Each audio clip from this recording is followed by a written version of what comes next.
Hi, my name is Morgan Shea Lyle. I am doing my final project for CFD 566. My focus is on how families are psychologically affected by by a sexually abused child and the importance of seeking treatment. So often when we think about sexually abused children, we just think about the predator and the child, but there are other people involved in this trauma. Specifically focusing on the incestuous family, the whole family is changed in a moment forever. So they have to try and find a new normal after being dealt these horrific circumstances that they didn't even get a say in. So when we look at this, we often overlook the pain that the family feels in these circumstances, and we forget about their needs in the process because we're so focused on the traumatized child. So let's first look at the non-offending parent. According to a study done by Dr. Jan Faust of Nova Southeastern University in 1977 concerning the differences in family functioning sexually abused versus non-abused Enuretics, which I didn't know what a Enuritic was, so I had to Google it, and I found out that means being able to control your urine output, so basically bedwetting in children. So in CFD 554, we learn about children in the potty training range when they go into a hospital. If they're very stressed out, they will revert to not being potty trained. They do this because that's the only thing they feel they can have control over right now, and in that circumstance, they're not giving a lot of independence or control of their situation. So oftentimes they will revert back to not being able to be potty trained, and that is something that they do to cope. And so I can definitely see this applying to a sexually abused child situation, because in that situation they were not in control and they did not have control still, and so they could revert to not being potty trained and wetting the bed often. So in this study, the parents of the abused children were described as overstrained. So the family formerly used to be very strict and rigid in their parenting. They now have to find a new way to deal with that now that that method hasn't worked out. So you take away one parent, you add a monumental trauma, court dates, and then you're trying to support your child and keep your family together all in one. These parents are just over processing what's happening to them and trying to help their child while also grieving about this giant thing that just happened in their life. So often there is a marital conflict involved in a sexual abuse situation of an incestuous family. The mother of the non-abuser can suffer from depression because of that, and an incestuous family thrives on secret and isolation. So the isolation can deepen the mother's depression, making her a more absent member of the family. If already battling mental illness, this transition into a new normal can be extremely difficult without the right help, and it could be disastrous for the family in the end. So the non-abusing parent often blames themselves for what has happened, and it has difficulty working through confusion, anger, disbelief, and depression. So there is a lot asked of this remaining parent. A study done by Carol A. Plummer in 2006 examines the non-abusive mothers of sexually abused children and their role of rumination in marital outcomes. So rumination is like thinking about something in a sustained fashion, so it's overthinking, essentially. The article gave the example of the parent focusing on why the sexual abuse happened and focusing on trying to make sense of it, and being unable to get past that and make more decisive decisions and be able to help their child.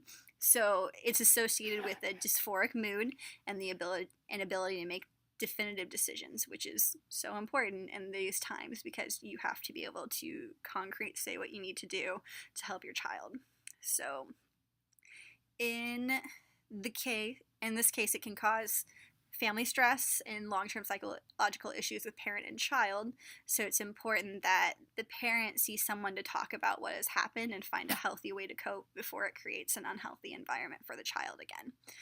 Child Protective Services has resources in place to help the non-abusive parent, and the parent must attend these therapeutic sessions to help work through and admit fault or not fault and work through all these emotions that they're experiencing to help them get their child back and be able to rightfully help their child through what's going on. So, moving on to the other forgotten family members of child abuse is the siblings. And there are so few scholarly articles out there about the siblings of sexually abused children, furthering my point that they're not thought about a lot. In every database that I searched about it, I tried several different wordings, and I've got about 3, and none of them actually applied. So it was very difficult to find any information on the siblings of the sexually abused. So the little bit that I did find was that there is one scholarly article that I thought could apply that I would talk about in a minute. But early in the semester, we also talked about glass siblings or glass children, and they're children of family members that have so their brother or sister will have a disability, which will cause the parent to focus on that child and look right through them and their needs. So I can definitely see how this could be applied to a sexually abusive situation, because in this moment in time, the focus is on that sexually abused child, and the other child isn't really noticed or looked at, obviously by all the lack of information there is out there on this. So that they can have a lot to digest too. And so not looking at them in the process can cause distress to them, as well as them thinking they aren't important, having confusion over what happened, having no one to really talk to about it. So there can be a lot of questions that aren't really answered for them. And so, in a study done in 2001 by Sandra Halperin, we're going to go with that one, focused on abused and non-abused children's perceptions of their mothers, fathers, and siblings. So it's and implications for a comprehensive treatment plan. This information does not just include sexually abused children, it includes all types of abuse. So that it might be a little skewed and not focused directly, but it does give you some insight on what an abused family is like. So most of the children had, over 50% of the children had negative connotations towards their siblings, and that's abused and non-abused, and that was in an abused household. So in an abused household, the siblings had the abused child had a 60% negative connotation toward their sibling, and the non-abused child had a 50% in the abused household. In the abused household, the children, the non-abused and the abused child had in the 80s range of negative connotation towards their father. Their mother, on the other hand, had a very high positive rating, so that shows that they are reliant on at least one family member. But I thought it was very interesting that the children themselves didn't like each other or had negative connotations of each other, which could cause further isolation in that household that is already isolated from the outside. So they really don't have anyone to talk to about their situation, the sibling, the abused, or the mother. They don't talk to anyone, and so that can cause a lot of deep-seated issues.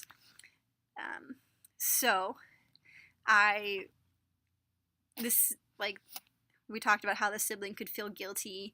They could possibly blame themselves for not knowing, or the abused child could blame them for not knowing, as we saw in one of our videos for our training this semester. One of the girls was very upset with her mother for how could she not know. So that's something that they would have to work through. And younger siblings, you can see them get upset because they don't understand why mom or dad went away, and because they weren't the ones that were hurt, so they don't understand. So I would definitely recommend play therapy for younger children, just because it gives them a safe way to express their emotions without anyone really judging them for how they feel, and you don't have to force the child to talk. They can just find a way to cope while playing. And I think that's the most effective way for those children to work things out. For the older children, I would say in their late teens, it might be easier to talk to someone that specializes in the focus of child abuse and can focus their recovery on that, and then work towards family rehabilitation. So the focus needs to be on themselves first before the family rehabilitation can happen. So overall, in conclusion, the family as a whole is broken, so they have to find a new normal, and it's not going to be easy. Blame can be thrown, and everybody's in pain, so they're in crisis mode, just trying to pick up the pieces that were left behind. Something terrible has happened to one family member, but they are not the only ones suffering. It's important that not only the abused child get treatment, but the entire family, because they are all going through different struggles. They need to be able to work through their own emotions in a safe environment, free of judgment, to be able to support the child that was abused in a healthy way. So their emotions are valid, and it matters to them that they know they're viable for the family to recover as a whole. If they cannot forgive and change their negative perceptions of each other, the family can't really establish a healthy new normal. And it's so important to be able to give that child a new, fresh chance at a good family. Thank you so much for watching. I hope you learned a little bit, and I hope that you liked it. So thank you. Have a good one.